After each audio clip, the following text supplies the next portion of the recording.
ذرا تصور کریں، ایک اندھیرا تھیٹر اور اسپیکر سے ایک ایسی عربی دھن آہستہ آہستہ ابھر رہی ہے جو سیدھا آپ کے دل میں اترتی ہے، اور پھر کیمرہ ایک محفل میں داخل ہوتا ہے اور اسکرین پر رحمان ڈکیت کی انٹری ہوتی ہے۔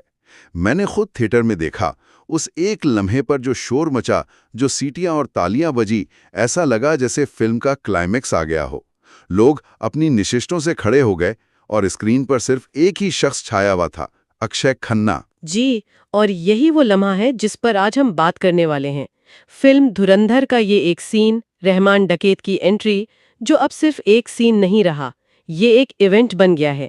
اور دلچسپ بات یہ ہے کہ اس کی گونج تھیٹر سے نکل کر سوشل میڈیا پر اس قدر پھیل گئی ہے کہ لوگ کہہ رہے ہیں کہ اس نے فلم اینیمل کے مشہور زمانہ جمال جمالو سین کو بھی پیچھے چھوڑ دیا ہے۔ بالکل، اور آج کی اس گفتگو کا مقصد یہی کھوجنا ہے کہ آخر اس سین میں ایسا کیا جادو ہے؟ یہ صرف ایک ولن کا ڈانس ہے یا اس سے کچھ زیادہ ہے؟ کیا یہ واقعی جمال جمالو سے بہتر ہے؟ آئیے اس کی گہرائی میں اترتے ہیں۔ اور دیکھیں، یہ صرف ایک ویلن کی انٹری نہیں، بلکہ یہ کردار کی طاقت، سنیما کی تکنیک اور یوں سمجھیں ثقافتی وقت کا ایک بہترین امتزاج ہے۔ اس پر بات کرنا واقعی دلچسپ ہوگا کہ یہ سب عناصر کیسے ایک ساتھ آئے اور انہوں نے ایک ایسا لمحہ تخلیق کیا جو شاید نسلوں تک یاد رکھا جائے گا۔ تو چلیں اس کردار کو سمجھتے ہیں، کیونکہ انٹری کو سمجھنے سے پہلے رحمان ڈکیت کو سمجھنا ضروری ہے۔ دھرندر میں وہ کوئی شور مچانے والا یا چیخنے چلانے والا ولن نہیں ہے، وہ ایک خاموش شکاری ہے، ایک ایسا کردار جو بغیر چیخے، بغیر اوور ایکٹنگ کے صرف اپنی آنکھوں سے خوف پیدا کرتا ہے۔ یہ خاموش شکاری والی بات بہت اہم ہے۔ اکثر فلموں میں ولن کا مطلب ہوتا ہے بلند آواز میں ڈائیلاگ، کہے لگانا اور اپنی طاقت کا کھلم کھلا مظاہرہ کرنا، لیکن یہاں فلم ساز نے ایک بالکل مختلف راستہ اپنایا ہے۔ رحمان ڈکیت کی طاقت اس کی خاموشی میں ہے۔ اس کی خاموشی دراصل اس کے آنے والے طوفان سے پہلے کا سکوت ہے۔ یہ نفسیاتی طور پر دیکھنے والے پر زیادہ گہرا اثر ڈالتی ہے، کیونکہ آپ نہیں جانتے کہ اس کے دماغ میں کیا چل رہا ہے۔ سچ کہوں تو اکشے کھنہ نے اس کردار کی روح کو پکڑ لیا ہے۔ کوئی غیر ضروری ڈائیلاگ نہیں، کوئی دکھاوے کا انداز نہیں، صرف خالص بے رحم غلبہ ہے۔ یہ بالکل ویسا ہی ہے جیسے مارشل آرٹس میں کہتے ہیں کہ سب سے خطرناک وہ ہوتا ہے جو سب سے کم حرکت کرتا ہے، اس کی موجودگی ہی کافی ہے۔ جی بالکل، اور جب ایک کردار اتنا کم بول کر اتنا زیادہ اثر ڈالتا ہے تو اس کی جسمانی موجودگی کی اہمیت بڑھ جاتی ہے۔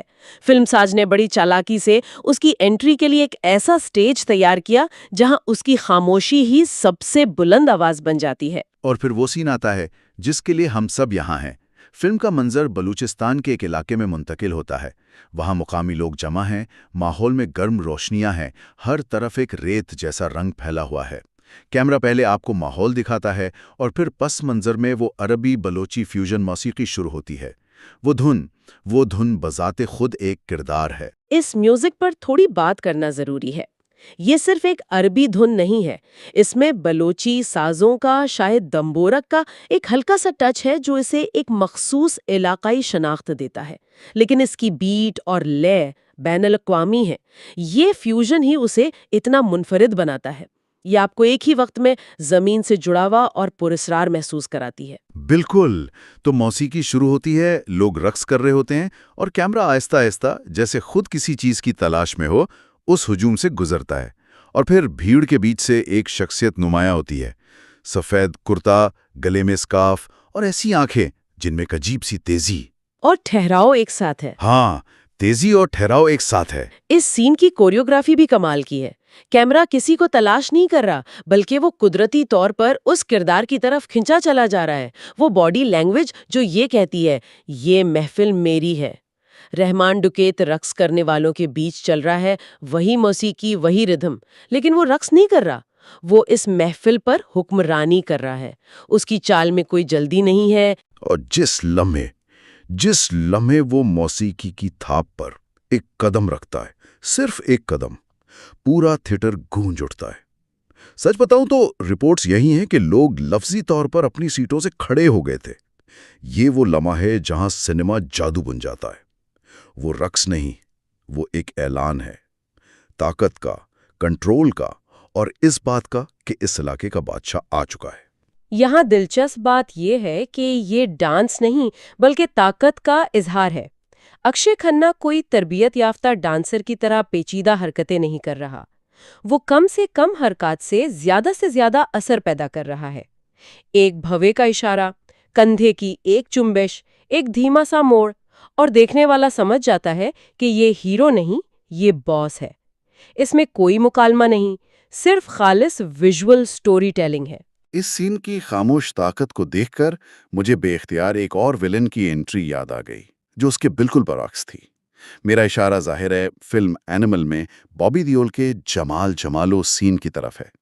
وہ سین بھی اپنے آپ میں ایک آئیکن بن چکا تھا، ایک گونگا ویلن، ایک طاقتور بیک گراؤنڈ گانا اور سفاکیت بھرا انداز۔ لیکن رحمان ڈکیت کا سین اس سے مختلف کیسے ہے؟ یہ ایک بہت اہم نقطہ ہے اور فرق بہت واضح اور گہرا ہے۔ بابی دیول کا سین بنیادی طور پر جارحیت پر مبنی تھا۔ اس کا مقصد خوف اور خطرہ پھیلانا تھا۔ وہ اپنے دشمنوں کے بیچ ناچ کر انہیں للکار رہا تھا۔ اس کی ہر حرکت میں ایک وحشت تھی، ایک چیلنج تھا۔ وہ کہہ رہا تھا، میں یہاں تباہی مچانے آیا ہوں۔ جبکہ رحمان ڈکیت کہہ رہا ہے، یہاں کی ہر چیز پہلے سے ہی میری ہے۔ بالکل، اکشے کھنہ کا سین کنٹرول اور غلبے پر مبنی ہے۔ اس نے خوف نہیں پھیلایا بلکہ پوری محفل کو اپنی جیب میں ڈال لیا۔ وہ کسی کو چیلنج نہیں کر رہا، وہ بس یہ بتا رہا ہے کہ سب کچھ پہلے سے ہی اس کا ہے۔